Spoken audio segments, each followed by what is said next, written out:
সামগ্ৰীৰ সত্ৰ বৰলাৰ পাকা গোবিন্দ ভৱন গীতা সত্ৰত চুৰিকাণ্ড।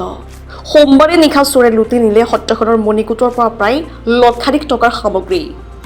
মঙলবাৰে ৰাতিপুৱা সত্ৰাধিকাৰী সত্ৰৰ যাৱতীয় কাম কাজ কৰিবলৈ যাওঁতেই পোহৰলৈ আহিল সকলো ঘটনা। অবাঞ্ছিত ঘটনা দেখি সত্ৰাধিকাৰীক খবৰ দিছিল ৰাইজক।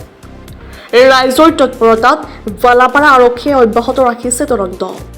চোৰে লুটি নিয়া সামগ্ৰীৰ ভিতৰত কাঁহৰ ডাঙৰ কাল দুযোৰ, পিতলৰ শৰাই 3টা, পিতলৰ অক্ষয়বন্তী ডাঙৰ এডাল, পিতলৰ ডাঙৰ গছা 2ডাল, সৰু গছা 2ডাল, কাঁহৰ বৰকা ডাঙৰ 2খন, মণিকূটত পূজা কৰা পিতলৰ থাল 2খন, তামৰ থাল 2খন আৰু পূজা কৰা তামৰ অৰ্ঘা 3খন। আৰক্ষীলৈ ৰাইজৰ আহ্বান, অতি শীঘ্ৰে দোষীক কৰায়ত্ব কৰি লোৱা হওক আইনগত ব্যৱস্থা লওক।